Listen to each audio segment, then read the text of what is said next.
Lors du Conseil des ministres présidé par le président Ibrahim Traoré, des décisions majeures ont été adoptées pour renforcer l'économie et la gouvernance du Burkina Faso. Le ministre en charge des Finances, Dr Aboubakar Nakanabo, a rapporté l'adoption de 3 rapports. Le premier rapport porte sur la loi UEMOA uniformisée pour réguler la microfinance, incluant des innovations en matière de gestion des dépôts et de finances de l'économie. Le deuxième rapport concerne un décret sur l'autorité de régulation de la commande publique visant à améliorer la transparence et l'accès des marchés pour les entreprises burkinabées. Le troisième rapport introduit un code d'éthique pour prévenir les conflits d'intérêts pour les marchés publics et renforcer l'équité.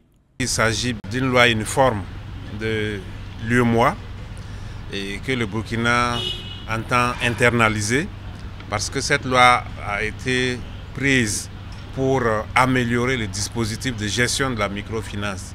Il faut dire que la microfinance était régie par une loi qui date de 2007 avec l'évolution de l'environnement et avec le constat qui a été fait sur le terrain, sur les difficultés que rencontrent les institutions de microfinance, notamment celles créées sous forme de coopératives d'épargne et de crédit.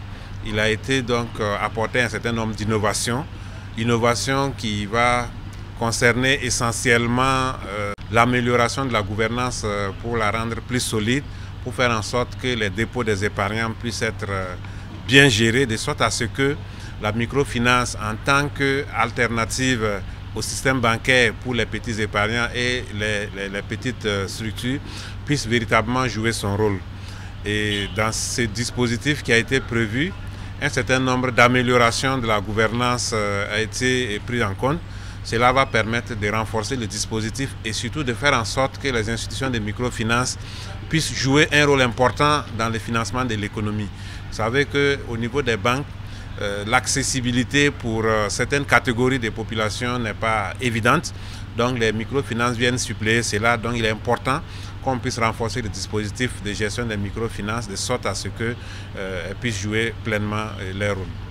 Le deuxième décret et le troisième portent sur les textes d'application de la loi sur la commande publique qui a été adoptée par l'Assemblée législative de transition.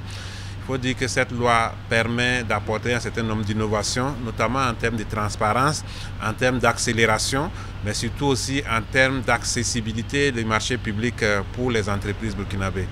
Donc, dans le processus de l'opérationnalisation de la loi, 2 décrets ont été adoptés aujourd'hui. Le premier porte sur l'organisation de l'autorité de régulation de la commande publique qui est rattachée à la primature. Cette autorité de régulation joue un rôle très important dans le processus parce que c'est cette autorité qui examine tout ce qui est différent en matière de marché public et parce qu'elle comprend un organe de règlement des différends. Donc le décret qui a été adopté aujourd'hui a revu la composition de l'organe et a également donné un peu plus de pouvoir d'investigation à l'autorité de régulation, de sorte à ce que cette autorité puisse jouer pleinement son rôle dans la régulation des marchés publics.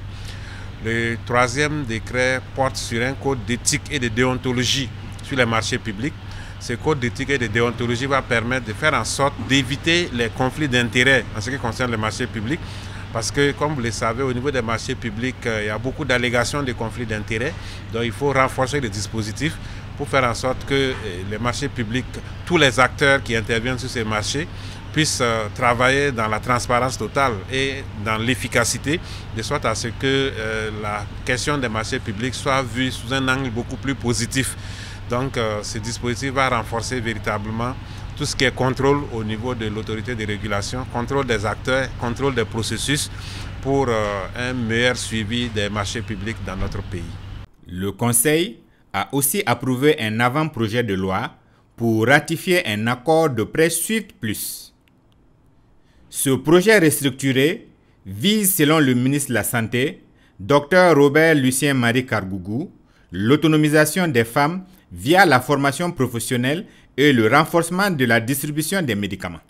Le Conseil a adopté un avant-projet de loi portant autorisation de ratification de l'accord de prêt entre notre pays, le Burkina Faso, et l'Association internationale pour le développement pour ce qui concerne donc le financement du projet autonomisation des femmes et du dividende démographique en Afrique subsaharienne, souhaite plus.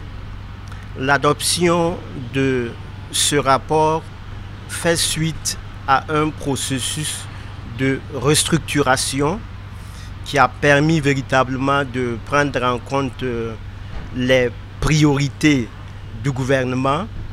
Et donc avec cette restructuration, nous adoptons un projet qui est focalisé sur la formation professionnelle des femmes, sur le renforcement de la chaîne d'approvisionnement en médicaments jusqu'au dernier kilomètre. Et donc l'adoption de ce projet permettra véritablement à notre pays de faire en sorte que les femmes puissent être davantage autonomisées pour participer pleinement au développement socio-économique de notre pays.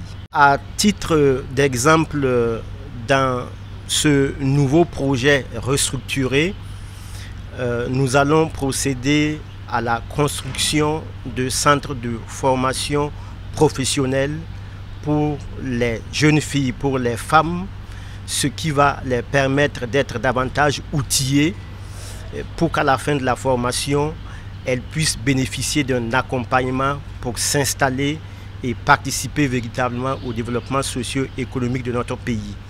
Dans le cadre de ce nouveau projet aussi, nous allons construire des dépôts répartiteurs de médicaments qui vont permettre de faire en sorte que le médicament arrive jusqu'au dernier kilomètre, jusqu'au niveau des villages.